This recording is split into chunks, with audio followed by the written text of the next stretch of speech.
एक गांव में एक रामलाल नाम का एक किसान रहा करता था। उसकी एक बीज की दुकान भी थी। गांव के चौराहे पर एक पीपल का पेड़ था जिस पर चुन्नी और मुन्नी नाम की दो चिड़िया रहा करती थी। रामलाल रोज सुबह उठकर वो अपने खेतों में काम करने जाता था और खेतों में काम करने के पश्चात आके वो अपनी दुकान को खोला करता था। रामलाल हमेशा की तरह वो अपने खेत से जलपान करने के लिए वो काम करके खेत से अपने घर आ रहा था। उसके हाथ में गेहूं का फसल भी था जो कि कटाई हो करके तभी उसे रास्ते में चुन्नी मुन्नी चिड़िया मिलती है। वो बहुत भूखी होती है और वो किसान से बोलती है, किसान भाई मुझे खाने के लिए कुछ गेहूं के दाने दे दो, मुझे बहुत तेज भूख लगी है, मुझसे उड़ा भी नहीं जा रहा, मेरे पंख भी काम करना बंद करते जा रहे हैं। लाल चिड़िया से बोलता है, देखो चिड़िया रानी, मेरा तो ऐसे भी बहुत देर हो चुकी है, मुझे घर जाके दुकान भी खोलना है और मैं बहुत ही मेहनत से अपना खेती उगाता हूँ और किसी तरह से उसे काट के घर ले जाता हूँ।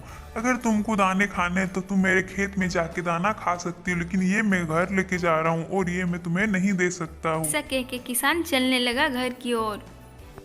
किसान के जाने के बाद चुन्नी मुन्नी से बोलती है, देखा मुन्नी, इंसान कितने मतलबी होते हैं, वो किसी और का दर्द नहीं समझते हैं, किसी और की भूख की तरफ उसे क्या पता। ये लोग एकदम मतलबी होते हैं, इन सब से दोस्ती रखना ही नहीं चाहिए, इसीलिए तुम कभी किसी भी इंसान पर भरोसा नहीं करना। न कहकर चुन्नी और मुन्नी उदास मन से वहां से चले जाते हैं और अपने घोंसले में जाके बैठ जाते हैं। एक दिन की बात है, एक दिन बहुत तेज बारिश हुई और वो बारिश थमने का नाम ही नहीं ले रही थी। पूरा दिन बारिश होने के बाद रात को भी बारिश बंद नहीं हुई। रात बारिश होती रही जिस कारण से चुन्नी और मुन्नी का घोंसला पूरी तरह से भीग चुका था, जिसके कारण चुन्नी और मुन्नी को बहुत ज्यादा ठंड लगने लगी और वो दोनों ठंड से कपकपाने लगी। लेकिन रात हो चुकी थी और चारों तरफ अंधेरा था। वो अंधेरे में जाए तो जाए भी कहाँ, वो किसी से कोई मदद भी नहीं ले सकती थी क्योंकि वो दोनों घमंडी चिड़िया थी और उसे किसी से मदद मांगना भी पसंद नहीं था। इतनी बारिश होने के बाद भी जब बारिश नहीं रुकी तो दोनों चिड़िया ठंड के मारे सिकुड़ गई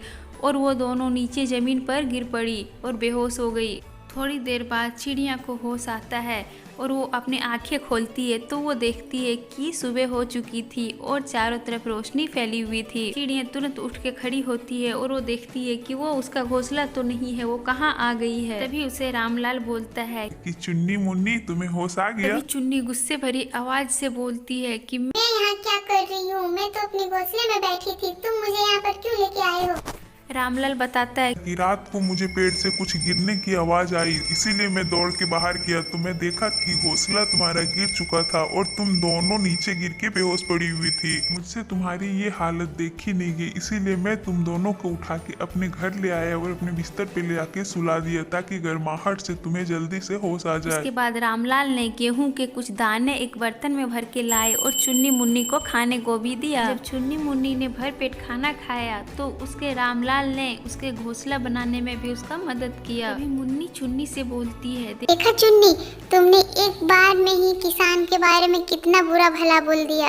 हो सकता है उसकी कोई उस समय मजबूरी रही होगी जिसके कारण वो दाना नहीं दिया था, इसीलिए हमें किसी को भी एक बार में जज नहीं करना चाहिए, किसी को बुरा भला नहीं कहना चाहिए बिना उसे जाने।